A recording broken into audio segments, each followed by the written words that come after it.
Alhamdulillah rabbil alamin. Hamdan katsiran thayyiban mubarakan fihi kama yuhibbu rabbuna wa yardah. Asyhadu an la ilaha illallah wahdahu la syarikalah wa asyhadu anna Muhammadan abduhu wa rasuluh. Qala Allah Ta'ala fi kitabil karim. A'udzu billahi minasyaitonir rajim. Ya ayyuhalladzina amanu kutiba alaikumusyamu kama kutiba alal ladzina min qablikum la'allakum tattaqun. Alhamdulillah, puji dan syukur kita panjatkan kehadirat Allah Subhanahu wa Ta'ala.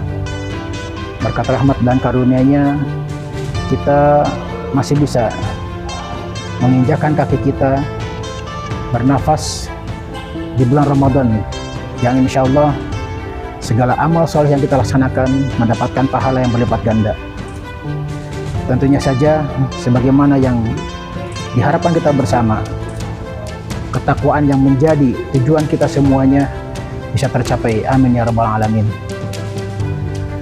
Salawat serta salam semoga selalu tercurah limpah kepada junjungan kita Nabi Muhammad sallallahu alaihi wasallam, kepada keluarganya, kepada para sahabat, kepada tabi'in, atba'ut tabi'in, dan juga mudah-mudahan kita selaku umatnya yang selalu tunduk dan patuh dalam menjalankan segala titah dan perintahnya, yang tentunya saja sesuai dengan apa yang telah dicontohkan oleh beliau sallallahu alaihi wasallam. Ikhwati iman, pada Ramadan kali ini kita patut bersyukur bahwa dengan usia yang bertambah, ternyata kita masih diperkenankan untuk bisa mendapatkan jamuan di bulan Ramadan ini, karena tidak semua orang bisa mendapatkan apa yang kita rasakan saat ini. Di dalam sebuah kisah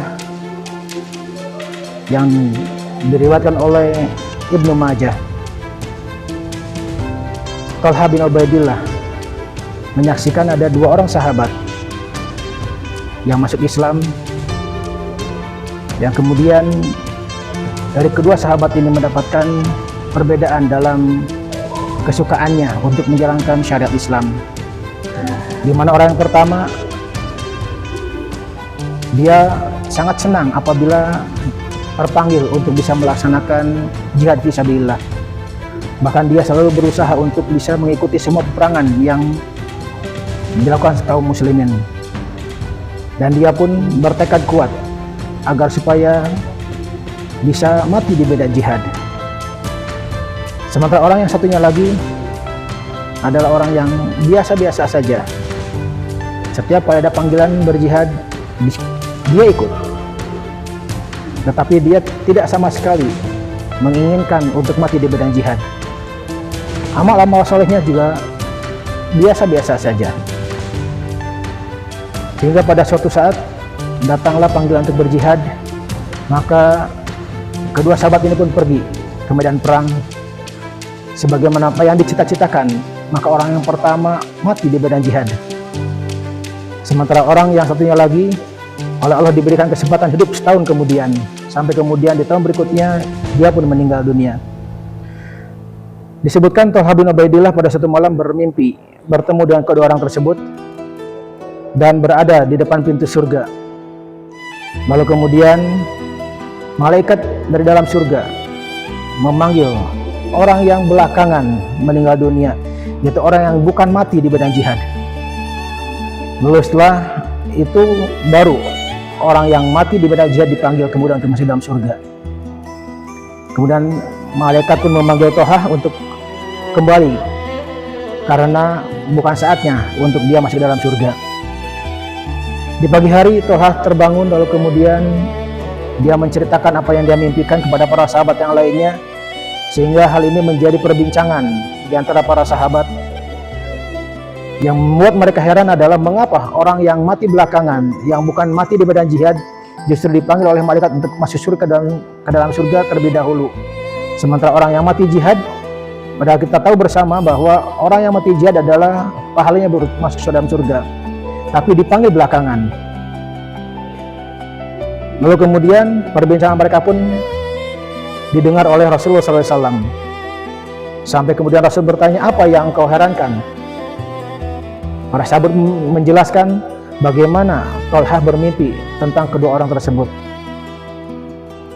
Lalu Nabi menyampaikan, sesungguhnya hal tersebut tidaklah mengherankan, karena bukankah orang yang kedua hidup setahun kemudian dia melaksanakan ibadah saum, dan dia pun melaksanakan ibadah salat dan hal-hal ibadah yang lainnya? Dan para sahabat menjawab, betul. Maka kata Rasul, sungguh perbedaan amal ibadah yang dilakukan oleh orang yang mati kemudian ini lebih banyak daripada orang yang mati di medan jihad, karena dia memiliki pahala 1 tahun lebih banyak daripada orang yang mati jihad.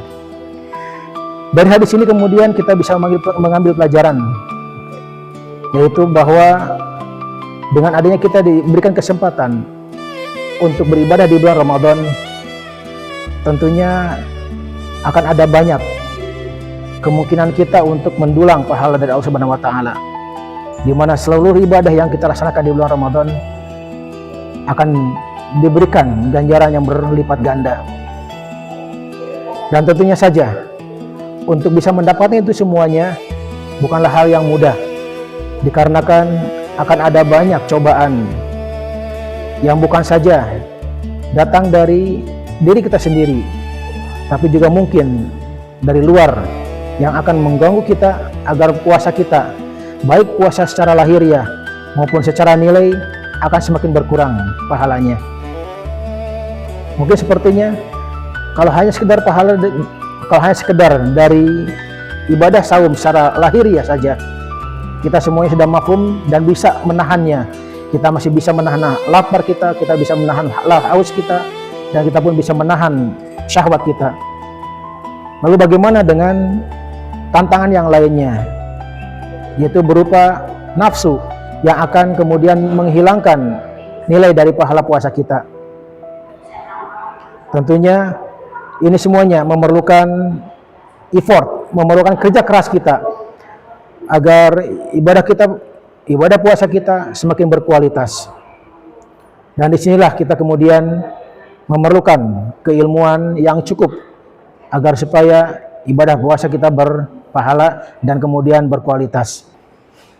Dan akhirnya marilah kita berdoa bersama-sama kepada Allah Subhanahu wa taala supaya kita diberikan keistiqomahan di dalam menjalankan segala ibadah kita dan ibadah-ibadah yang lainnya dengan berdasarkan ilmu, berdasarkan Al-Quran dan As-Sunnah yang memang seperti apa yang kita harapkan bersama, sehingga kita mendapatkan derajat takwa setelah kita melaksanakan ibadah saum di bulan Ramadan ini.